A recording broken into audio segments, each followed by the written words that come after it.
Hello, everybody. Welcome back to Pacers Daily. I'm your host, Hery Acosta. Setup looks a little different. I'm in Vegas for the week. Here, have a good time. First time in Vegas, so it's gonna be fun. But once again, new episode. We start talking about T.J. McConnell. T.J. McConnell came out. He was asked who the hardest player to guard in the NBA was. Without a doubt, he said Kyrie Irving. A lot of players would probably agree that Kyrie is one of the hardest players to guard in the league. He's just so shifty, one of the best ball handlers we've ever seen. Great shooter, can drive. Just someone you really don't want to go up against. Now, obviously this season he's going to be out for most of it because of that torn ACL he suffered in the middle, closer to the end of last season. But we all know McConnell is a very good defender. He can get you steals whenever he needs to. For someone his size, he is not scared of defending in the paint. He is not scared of defending in the perimeter. Very respected defender. So just obviously someone you want on your team, and very glad that the Pacers have had him for as long as they have. But, just something simple to start off the show because it is, Kyrie is a very, very talented player. Multiple-time All-Star, multiple-time All-NBA player, All-Star Game MVP, NBA champ. He's now on the Mavericks where everything is going to look good for the Mavericks once he comes back. Obviously, they just drafted Cooper Flagg. Anthony Davis is healthy. Klay Thompson is looking very good. Recent workout, he had 72 straight threes, which that's the Klay Thompson that we all know. So that's going to be something to look at. It's going to be interesting to watch the matchups between the Mavericks. The Pacers are always very entertaining games. Obviously, no Luka now, so it's going to look a little different. But next reason I want to talk about this is just because this was a very interesting topic. Jalen Brunson came out and said that Myles Turner not coming back to Indiana was one of the weirdest things he has seen in free agency. I feel like a lot of people would agree just because of how long Turner has been here and just because as soon as he's out of trade rumors, he's gone, which is very weird to say the least. But I've been reading the comments. I've seen a lot of different opinions about Turner. I think I've kind of been in and out of just how I feel.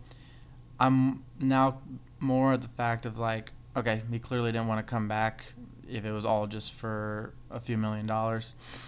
And even if it's all true that the Pacers didn't actually try to match or that they didn't actually get a chance to match, that's all there.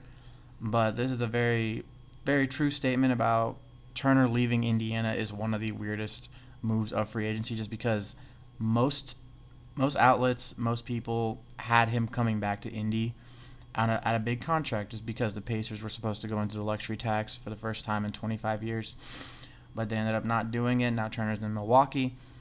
And, just players from another rival team, not Milwaukee, but from the Knicks saying, oh, that's weird. Now he's on a different rival. So that was just something to look at. But now we're going to go a little bit in depth about how the defense is going to look now, just because Pacers were never the best defensive team, especially back in the 23-24 season. Pacers were mainly all offense. The best offense in the league, but struggled in defense. That's why we couldn't make it to the finals. But this year, we looked a lot better. Turner was obviously a great shot blocker. Nesmith and Nembhard always guarding the best players. Even Halliburton was stepping up and being a better defender. Off the bench, we had some great defense, obviously with McConnell. Mathurin is a solid defender. Shepherd is a good defender. Walker, when he comes in, he's a good defender. And obviously, the centers that we did have, they all held their own. Obviously, Siakam is also a good defender as well. So we're kind of a way better team when it comes to the defensive side of things now. But now this year is going to look a lot different. Now, Nembhard's most likely going to end up playing the 1 rather than the 2 just because of the injury and everything. And McConnell's going to most likely stay on the bench just because he is that spark 6-man. And keeping Obi Toppin on the bench as well. Moving Mathurin into the starting lineup. Now we have a little bit more defense in the starting lineup. And players like Mathurin, Nesmith, and Nembhard will all be guarding every team's best players. Obviously, Mathurin will most likely, if they play the Thunder, Mathurin will most likely be on someone like Lou Dort, while Nembhard picks up Shea, Neesmith picks up J-Dub. And then obviously we're gonna have a player like Isaiah Jackson at center. he's a good interior defender, someone you definitely want on your team. Probably gonna be the best rebounder on the team this season. Is one of the best rebounders on the team in period. His per 36 stats are very close to 10, 11 rebounds a game. So that's something we have to just look at. There is a lot to work on. We want to stay competitive. We don't really want to just enter a rebuild just because of a few things. Now, if it happens, it happens. Obviously, a lot of teams have struggled the year after losing the finals. The Heat haven't been the same since losing 2023. Mavericks kind of fell off a little bit last year. Obviously, a lot happened there. But that's not something that I believe the Pacers will do. I believe the Pacers are still a playoff team. I think Siakam is going to continue to just continue to be an all-star. And also Mathurin can develop into an all-star, Nembhard and Neesmith into all defensive players. And someone like Isaiah Jackson is just a very solid center to have. And our bench, I believe we're still going to have one of the best benches in the league. Our depth is still very nice. We kept pretty much the whole bench except Thomas Bryant, and we brought in Jay Huff, who is a pretty decent player. I think he could have another breakout season. Obviously, he had his breakout season in Memphis after not really getting the opportunities with the Wizards, with the Lakers, with the Nuggets. But it's just going to be interesting to see how the Pacers just kind of switch over into that new leaf. They're not going to have Turner, who's one of the best shot blockers the NBA has seen in the last few years. But we're going to see how Jackson does. We're going to see how all the centers are on the roster now. See how Wiseman does off the bench, as hopefully he can have his breakout season. And this kind of just ties into the other thing, just how it's a little bit of a new era in Indy, mainly because of Turner leaving. Now we don't really have a lot of like the OG players from the mid-2010s. Now our longest tenured player is TJ McConnell. And so it's just we have a lot of young guys, a lot of players that have been drafted here or just in mid-season, not really mid-season, but off-season trades. Obviously, Halliburton was a mid-season trade, and so was Siakam, but everyone else is either off-season or drafted here.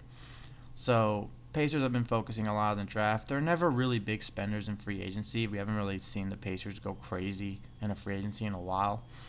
So just seeing how this team functions, how they operate, just how they, keep playing together, the team chemistry is going to continue to be high. The only player that we really brought in that's going to have to kind of just adjust is Jay Huff. Wiseman was with the team for a very good amount of time last season.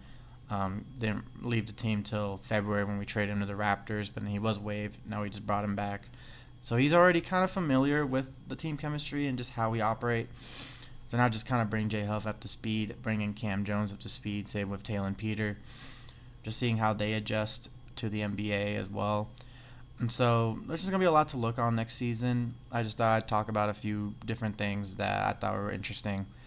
Maybe next episode we can just kind of talk about strengths and weaknesses for this roster and just kind of see who can work on what so we can have another pretty dominant season. But as always, I am your host, Hery Acosta. This is Pacers Daily. Boom, baby, and go, Sirs.